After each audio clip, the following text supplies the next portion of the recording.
hello and welcome to the F&O Show, where we have plenty of stuff lined up when it comes to the futures and options space. But we're going to start off with the all-important listing that we're looking at. That's Reliance Nippon AMC. It's looking at a 17% premium to its issue price, currently standing at around 295.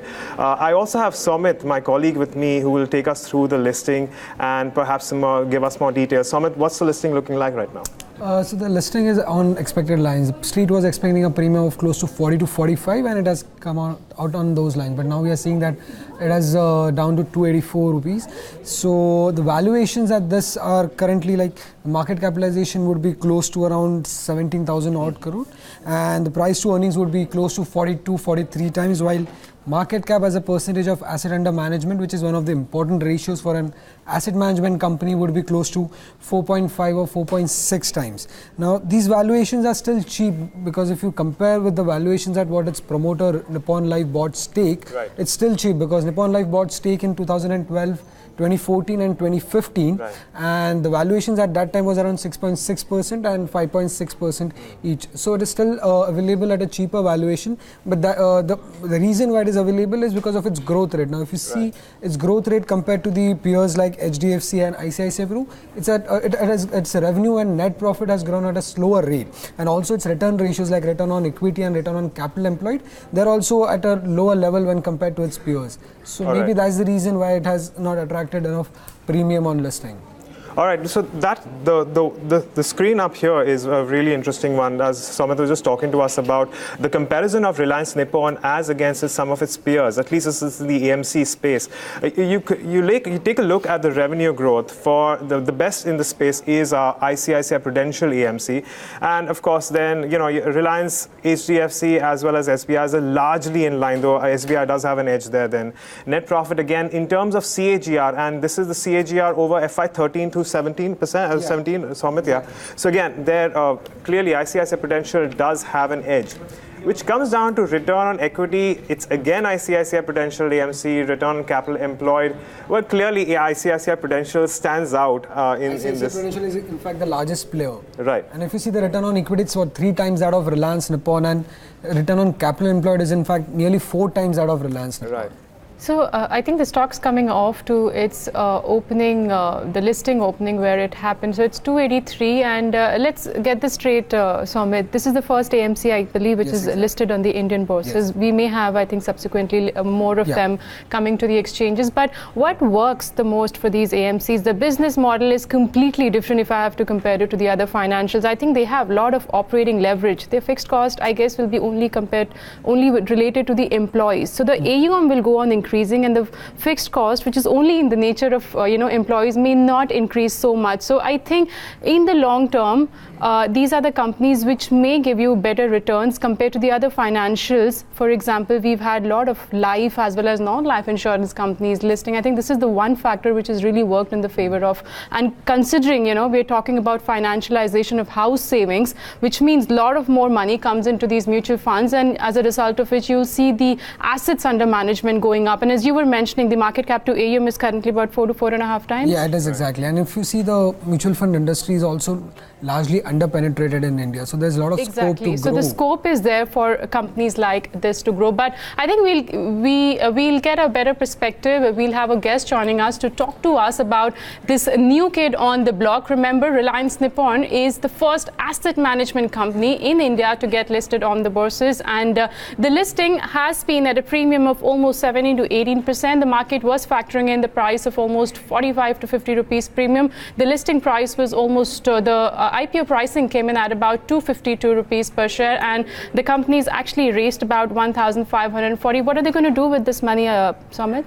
It's an offer for sale. It's an offer for sale. So nothing comes to the company. So nothing gets deployed into the company. There's some part of it that will get deployed, but most of it is an offer for sale, where Nippon Life and Reliance Capital is exiting. So what's the stake which Nippon has? They have sold around 10% stake. The company as a whole has diluted around 10% of stake in this IPO. I do want to pull up that plate again, in which you have your price to earnings ratios as far as Reliance Nippon is concerned, and it's the projection that they have. No, this is the other plate where you have the price to earnings and the projection at different price points. So there you have it, around 252, standing at around 38 times. It's currently trading at 289, so it's well above, close to the 300 mark. So it's clearly currently trading at a price to earnings ratio of around 42 times. If we can have that plate again, please. Again, in terms of valuations, and there you have, the market capitalization will then stand slightly less than 18,000 crores, with the market capitalization with respect to AUM at 4.8 times, or 4.8%. Now again, because of the fact that we do not have any other listed players, we do not have a comparison.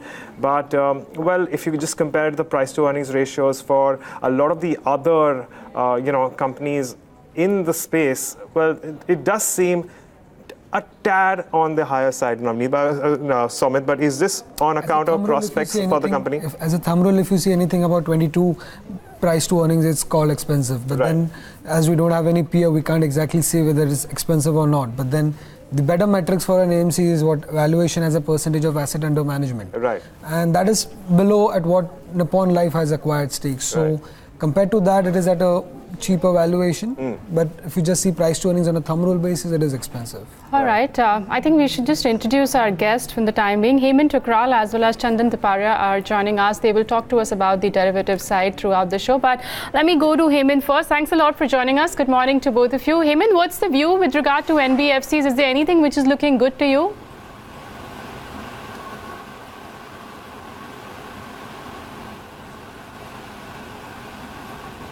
Hemant, can you hear me?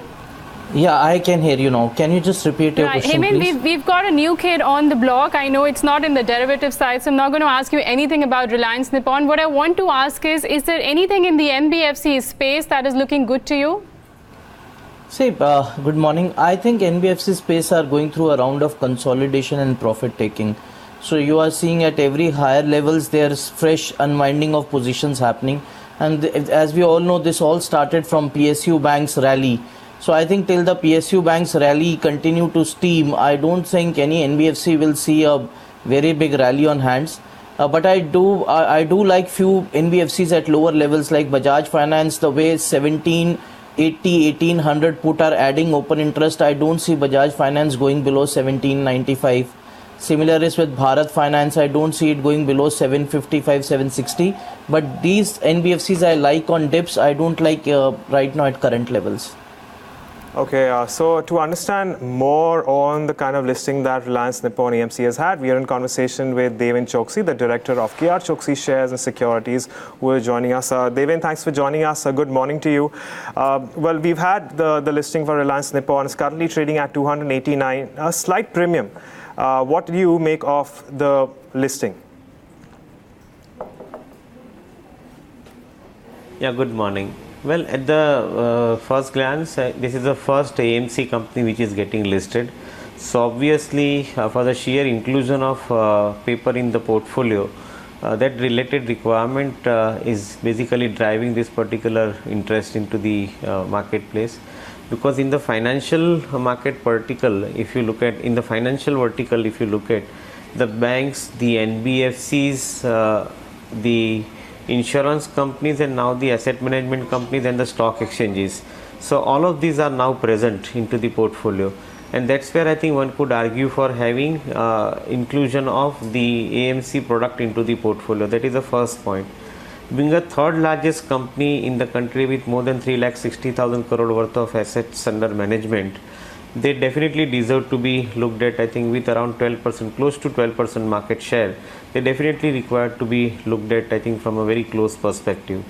The growth in the business for the AMC companies would come from multiple financial products that they would manage, the mutual funds, the ETFs, the AIFs, the PMS schemes, etc.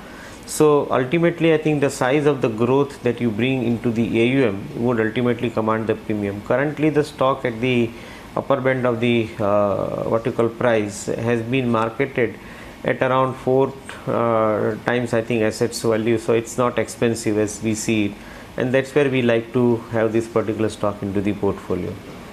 Mr. Choksey, if you see the growth rate, that's revenue growth rate and net profit growth rate of the company, and also the return ratios like return on equity and return on capital employed of Reliance Nippon compared to ICICI Pru and or SBI funds for that matter, it's on a lower side. So what do you think? Will this change for the company, and going forward, will we see better growth rate for the company and better return ratios? So yes, you are absolutely right. I think the larger part of the AUM built up which has happened for Reliance Nippon has been for the short-term funds, basically the liquid funds, the debt funds, as we may want to put it across. And that is an area where I think you definitely have a challenge to meet. On one side you have higher amount of AUM, on other side your other ratios remain on a lower side. Gradually one needs to scale up to the larger growth oriented AUM, which is I think on an equity side, and that's where probably you could see a larger amount of improvement taking place. As of now the company is, as I said, I think has been focusing more onto the AUM mix, which is largely tilted in favor of the short term AUM, which is liquid and the debt. If once I think this company starts seeing a little larger amount of change taking place to the long term AUM, you would probably see the ratios would be improving. But as I argued from the first place, that sheer inclusion of AMC business into the portfolio is basically the reason for which we find that despite of little lower on the ratios compared to their peers, this company demands inclusion into the portfolio. Deven, we understand that the mutual fund market in India is pretty under-penetrated, and I don't know if I got the numbers right last time, only 4% of the population in India has exposure to this kind of market. So there is no doubt the scope is there in companies like this going ahead. But Somit was alluding to a couple of the valuation parameters. The stock's currently hovering around 286. Let's say the retail investors who have been allotted shares, what would you advise to them? Should they hold on, or should they just exit at these levels? So I think those retail investors who are generally buying into the IPOs, they typically these days I think assume two characters. One, they buy into IPO, buying into some of the retail funding available from NBFC sites. They don't invest necessarily for long term, they invest for flipping after the listing.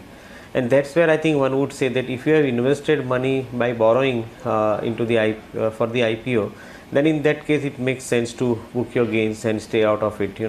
That's how I would put it. But those retail investors who have bought it for the long term investment, those who are holding a view of 3 to 5 years at least, for them the investment is not a bad proposition at all.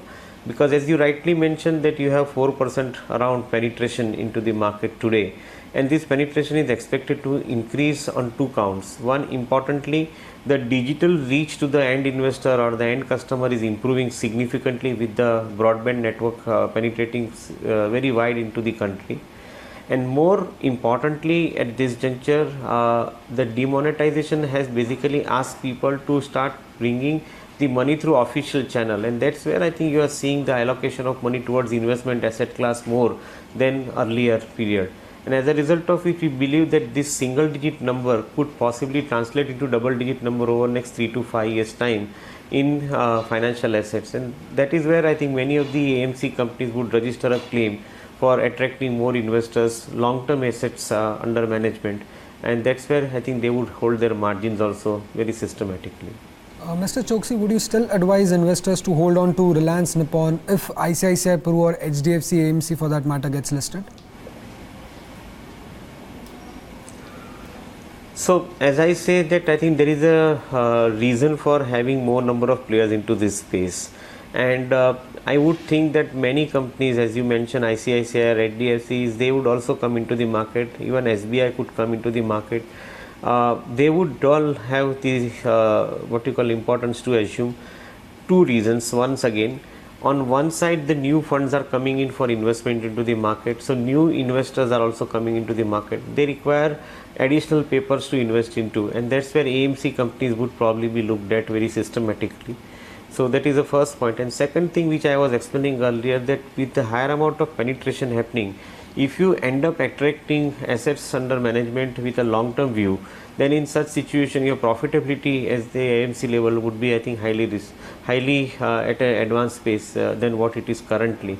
And that's where I see the potential on a higher side for the AMC business. So I would say that yes, I think there would be a reason to have more than one player into the portfolio as far as your investment activity goes. All right, Deven, we leave it at that note. Thanks a lot for joining us and giving us your view on the new listing of Reliance Nippon AMC. The stock's just about trading around those levels of 285. Soumya, thanks a lot for joining us and taking us through that new listing. Let's switch focus and talk about the F&O market. We've already introduced our guest. So let's go across to Chandan Taparia. Hi, Chandan. Sorry for keeping you waiting for so long, but what's the view on Nifty and Bank Nifty? We've seen a bit of, negative opening coming about, but no major sell-off. But the India VIX today has inched higher, almost 6%. Does it say anything to you? Yes, after a long time now volatility is spiking up. However, trend may remain intact to positive till Nifty holds about 10,380 zone. Market has been moving in a rising channel and now it's near to the support trend line. And in fact, we have seen up move in the market in last couple of trading sessions, but maximum call open interest is still intact at 10,500, and that is the reason that it is giving some pause in the momentum. However, we have seen fresh put writing at 10,400. And that is the reason that we are looking at support near to 10,350 in the spot. While on the upside, it requires some unwinding in 10,500. Then only this rally can extend to 10,620 kind of level. So as of now, those who are holding the position can continue to be with the long position, which is stop near to 10,380. Similarly, in the Bank Nifty also, now support is placing near to 25,500 kind of level. Just couple of days back, it gave the breakout about 25,198 and formed a pole and flag pattern on the chart with built up a long position. So here also I am suggesting to continue with position with trailing stop loss near to 25,400, 380 kind of levels. Okay, we are tracking subdued cues when it comes to the benchmark indices, but Hemant, your positive stance, at least on the benchmarks, stays for now? Yes, definitely, and I think Chandan mentioned few very important points. One is the way the 10,400 put writers are also emerging. See, I have a feeling that at higher levels VIX will increase because you are seeing global things. Globally also markets slightly weakened today, so I am not too much worried about the VIX increase today. I would really want to see if it continues for 1 or 2 days in a row. On the other side, unless until it breaches or it makes some put writers unwind positions at a level, I don't think we should think of going short on the markets. Yes, because if the volatility is increasing, you can participate through buying calls. That's a better way out to limit your losses. But I would keep my stop loss at 10,350 and I still feel there is room to test 10,500 on the upside. All right, 10,500 on the upside and 10,400 is a strike, Agam, they're talking about. It's adding a lot of open interest, telling you that the put riders are still active, but considering a negative opening today, we've not seen any unwinding coming for that strike. So that's a positive sign. 10,400 has just added a meager open interest addition of only about 55,000 in terms of OI addition. But let's shift our focus to options corner now. Chandan has a bull call spread on State Bank of India. Before we move to that, let's first know what a bull call spread is. A bull call spread is employed when one expects a moderate move, a moderate up move actually in a security. In this strategy, a call option of a certain strike is purchased and a call option of a higher strike is simultaneously sold. Chandan, over to you. Take us through your bull call spread strategy on State Bank of India. Yeah, I think you described the strategy in a better way. So now I have to just give the level and market view on the stock. So here I'll suggest to be with the bull call spread by buying 325 call, sell 335 call. The nature of this strategy is limited risk, limited reward with the intention to play the upside move. So the total outflow will be 3.5 rupees with the potential up move of around 6 to 6.5 level.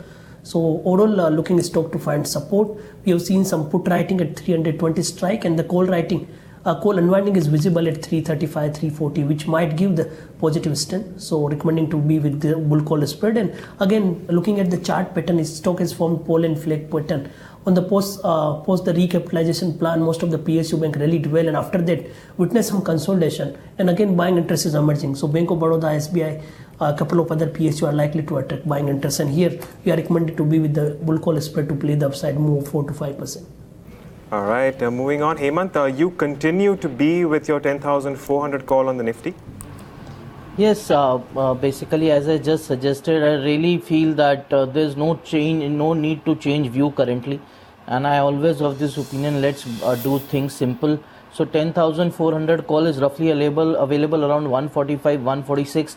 I've kept a stop loss at 112, which will match if it breaches 360, 355 on the downside. And on dips, if you buy, it's even better. I think target of 214 is possible, which will match if Nifty tests 10,500. So more or less the targets are 10,500 and support is 10,350. All right, so Hemant is suggesting to buy the 10,400 call strike on Nifty, and he has a target of almost 214. But on that note, let's also address a couple of our viewer queries. We're getting some live queries on Facebook as well as Twitter. This one comes from Girish Kumar. He's asking what to do with Infibeam. He's bought one lot. Girish has not mentioned the price at which he's bought Infibeam, and we all know that the stock has been pretty active in the last few trading sessions. And if I'm seeing it correctly, Infibeam underlying today is up almost 8% despite of the stock almost going up nearly 25 to 30% in the last few sessions. Chandan, if somebody is bought in Infibeam, would you suggest them to book profits at these levels, or they should hold on to their long position? We don't have coverage on the counter, so there is no recommendation. But looking at the price pattern, recently it has given the breakout above 160. And the immediate target was happening at 180, already it has tested. So now those who are holding can trail stop loss near to 175 for an up move towards 95 level. Okay, that's a view on Infibeam. Of course, Infibeam is an extremely volatile counter, so you must have strict stop losses. But moving on to the next query, this one is from Pooja Jain, and she is short one lot of Yes Bank November futures at 305. What should she do? Can we take a look at Yes Bank futures? Pooja is short at 305, which means she's currently sitting on a lot of notional losses. The stock, the futures is trading at 327 right now. Hemant, currently Pooja is in a bit of a spot. What can she do? See, I can give her two suggestions. One is that still Yes Bank is not out of woods, if you ask me. So unless until Yes Bank surprises by crossing 335, it will remain in this pullback rally. So one, she can keep a stop loss of 335, which is still 8-9 rupees away. The other way around is just lock the position currently by buying 330 call.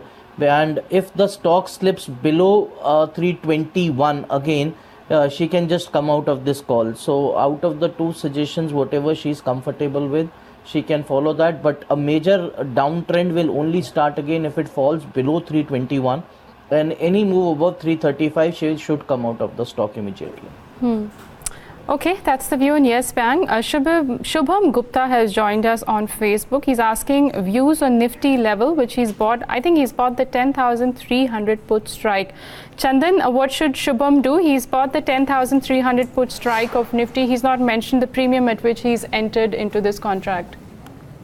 See, the base is shifting higher side in the Nifty, and in fact, Hemant sir also suggested to be with the 10,400 call, and I'm also looking at support near to 10,380. So somehow expecting the base to move on higher side. So as of now, not getting any sign of reversal in the market. So better exit in the position. If it sustains below 380, then only there would be the change in the trend. At that time, one can get the profit. Otherwise, as of now, we are looking the continuation of the up move is edge is making higher tops, higher bottom formation on the weekly chart, and now 280 is major support if the medium term move is concerned, and the immediate base is 380. So not expecting major profit in this trade.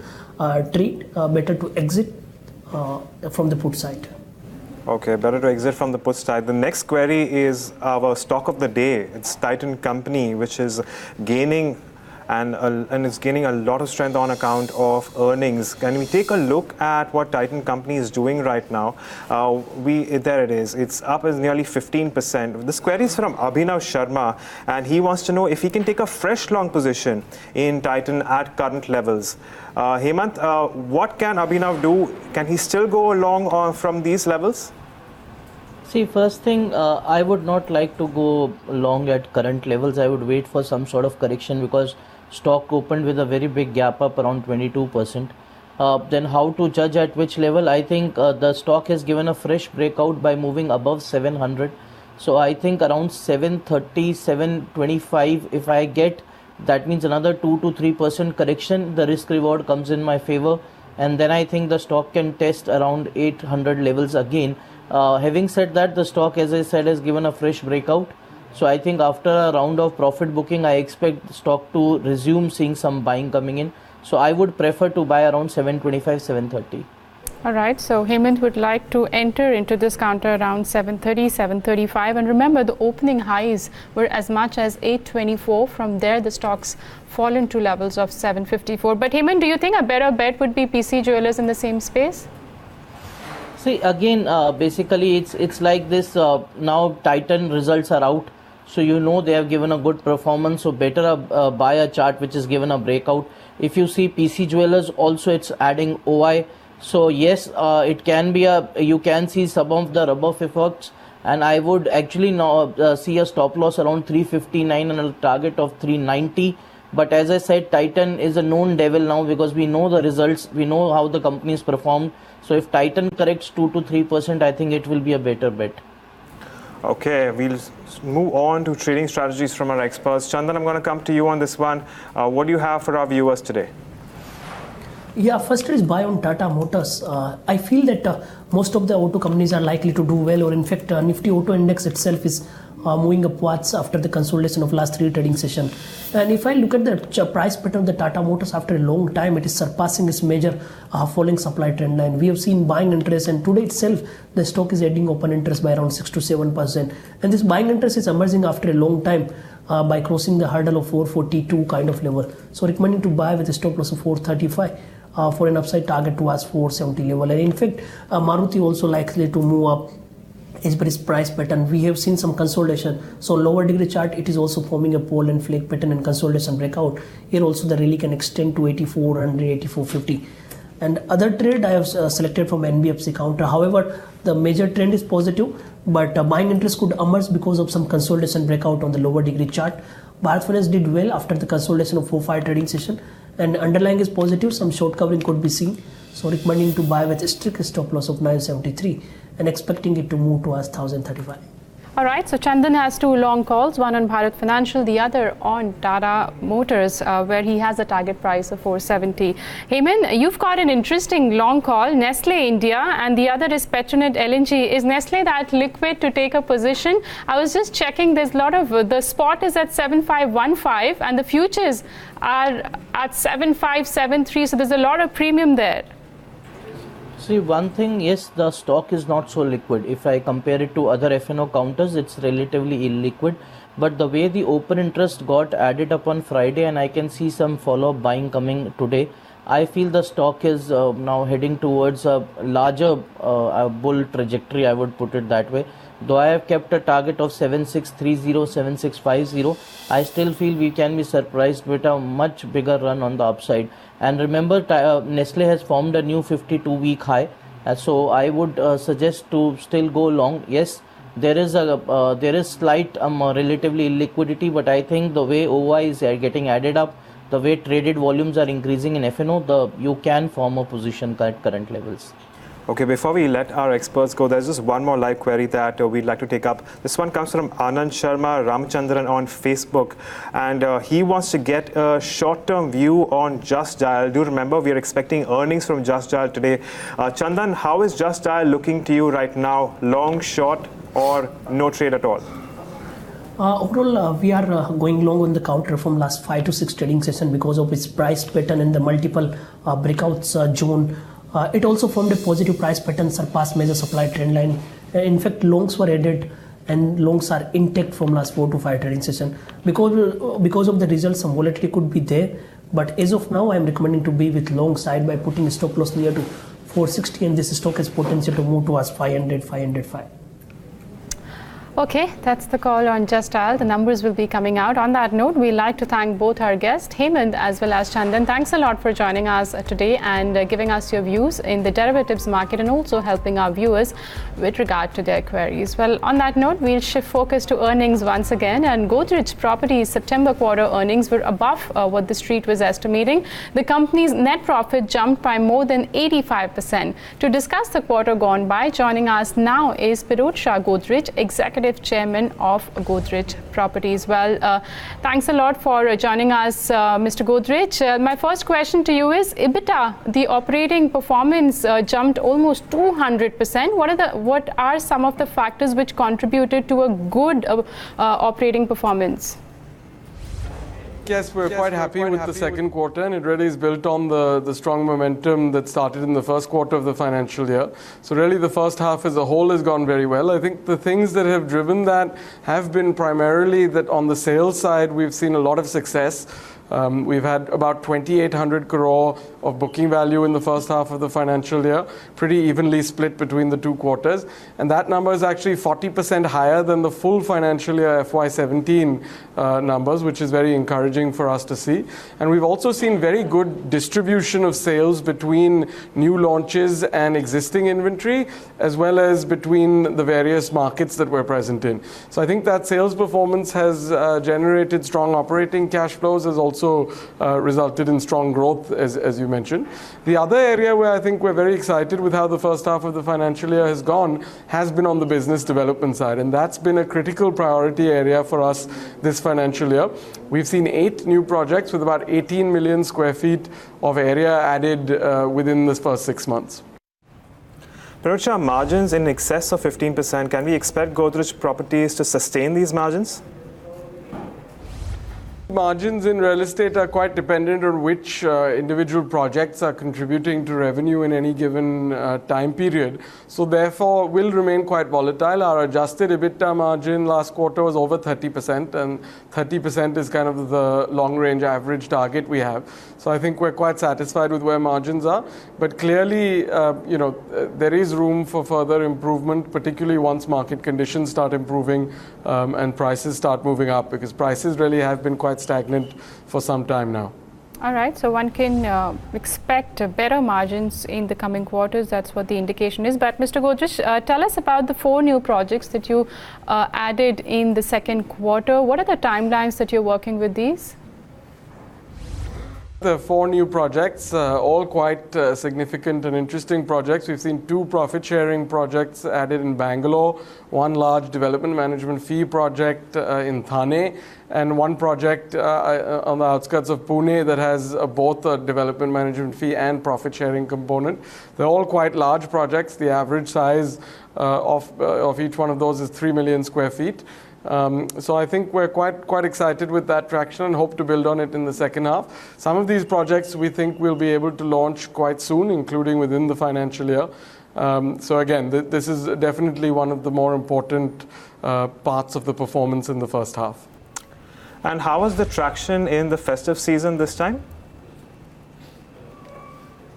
The overall market has been quite weak. We don't think the overall market saw any huge uptick during the festive season. That said, I think overall conditions for some of the developers who have been doing quite well continue to be strong. So we've seen, as I mentioned, our total booking value nearly triple in the first half of the financial year. So I think conditions remain reasonably positive for those developers whose brand remains quite strong, but the overall condition remains quite poor. Tell us, did GST and RERA have an impact on the September quarter earnings, and what's your take on these 2 reforms? Yes, definitely for the sector as a whole, I think both of those did have an impact on Q2. I think though the long-term impact from both should be quite positive. And what are the projects in the pipeline for the upcoming quarters? We have a fairly robust launch calendar planned. Actually, we've already seen some good launches happen in the first half, but we actually have a higher number of launches planned in the second half of the financial year. We're launching the final tower of our project Godrej Platinum here in Vikhroli over the coming weeks. We hope to launch this new project we added in Thane. We have a launch in Noida. We have several launches across all our key markets. So I think the launch calendar is looking quite exciting for the rest of the financial year. All right, Mr. Godrej, thanks a lot for joining us today and taking us through the September quarter earnings. And the stock has definitely reacted positively to good set of operating performance for the quarter. It's up almost 2%. Well, from one good earning to other good earning, and that is from Titan, which saw the biggest intraday gain in 12 years after posting a strong set of numbers for the September quarter, with profits seeing a jump of almost 68%. BloombergQuint's Nishant Sharma caught up with the Chief Financial Officer, S. Subramaniam, to discuss the earnings of the quarter gone by in further detail, and started by asking about what contributed to the robust quarter. Listen in. Tanishq, of course, that's the main brand as far as jewelry is concerned. But I think what we've been seeing in the last 1 year plus has been a significant market share gain. I think it's aided by regulatory changes that we've seen, demonetization, GST today, and so on and so forth. But I think other than that, it's just not been a story of regulatory changes. It's also been a story of what the company has been doing over the last couple of years. The focus on the wedding jewelry segment and high value studded is really playing out very well. So the gains that we are getting is actually from these segments, and the collections that we've launched have always been doing quite well.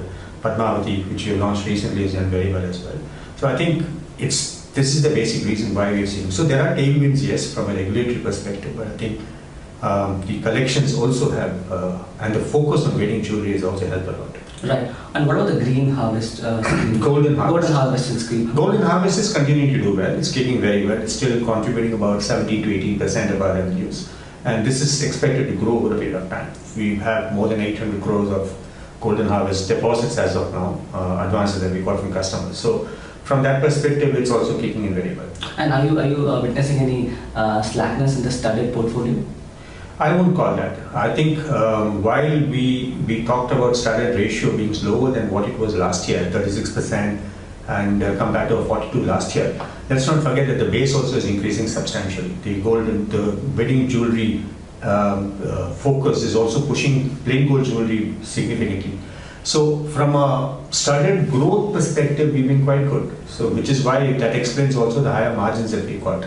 So it's not that while the studded ratio may be lower, the growth itself is good enough. That along with higher margins in plain gold jewelry are helping us have significant high margins.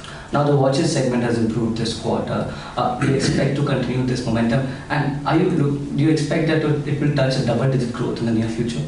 I don't know about double-digit, but clearly there is momentum that we are seeing in India. The problem is the international markets where it's still declining. Right. That's in fact dampening the numbers that you're seeing here. But the domestic markets are very good, and the most encouraging part is the volume growth that we've seen over the last 2-3 quarters. Very, very encouraging. Fast Track itself is something which is now growing substantially over the last few years. So I think it's encouraging, yes. Right, and what is that will drive growth in the watches segment? Watches segment, what we are looking at are two things. One is to drive growth through our own strategies that we have had, new product launches. The Fast Track wearables are doing very well. So I think those are drivers for growth. On top of that, of course, it's also about cost. We are looking at how to reduce cost as much as possible, and that's also happening simultaneously. I think the combination of the two is what is driving the overall EBIT margin. And how would you peg the performance of Titan's premium segment in the watches category? Premium segment has been growing quite well. Many watches that we have launched at the high price segments are doing very well. In fact, the growth is highest for us at the higher price points. Right. So I think the premiumization strategy is working. Right. Yeah. And eyewear continue to remain subdued. Eyewear has been subdued for various reasons. This quarter, sunglasses did do quite well, but prescription eyewear has been a little mute for various reasons. One is working towards getting that back on track. So I think we may take a little more time there. And what's your outlook for both eyewear and the watches segment? Watches, I think we should start looking at higher margins going forward. I'm talking about EBIT margins now. As I said, the combination of both top line growth and cost control should help that. As far as eyewear is concerned, we are profitable, but we could ramp that up a little more. So there are obviously efforts going on to get that top line growing there. But what are the main pain points in the eyewear segment? Well, it's something which is not growing as much as we expect. I mean, I'm not talking of individually our company as such. I'm talking about the industry itself, because I don't think the industry itself has grown much. There is more and more competition, and each of us are just eating into each other's pie. It's not really that the industry is growing, which is what one would anticipate or expect with the industry size that we have in India. $1 billion is actually very, very small for a country of our size. So it's one is hoping that at some point the inflection point will happen. So the industry itself will grow, which is when I think all of us will start seeing much bigger growths. Right. And as far as the jewelry segment is concerned, you expect to continue the momentum now? Well, hopefully. We've been focusing on the right things. We've been doing we have a lot of stores being opened in the second half as well. So yeah, I would think we would do that. Of course, having said that, you can't expect a 36% sort of growth every quarter. Right. Your base also changes. The next quarter, for example, we had a fantastic October last year. So to that extent, the growth that we are seeing now will be a little muted because the base is going to be also impacting overall growth. But having said that, we've seen good traction. So hopefully we'll come up with decent numbers. Well, that's the Titan CFO, S. Subramaniam, continuing to be constructive when it comes to market share gains in Titan, refusing to commit to double-digit growth in watches, but again, very, very positive when it comes to volumes and also expecting an improvement in margins when it comes to watch segment. But with that, it's a wrap on this edition of the F&O Show. Stay tuned in the BloombergQuint. Well, don't go anywhere. Hot Money is coming up next with Darshan Mehta at 12 p.m. Stay tuned.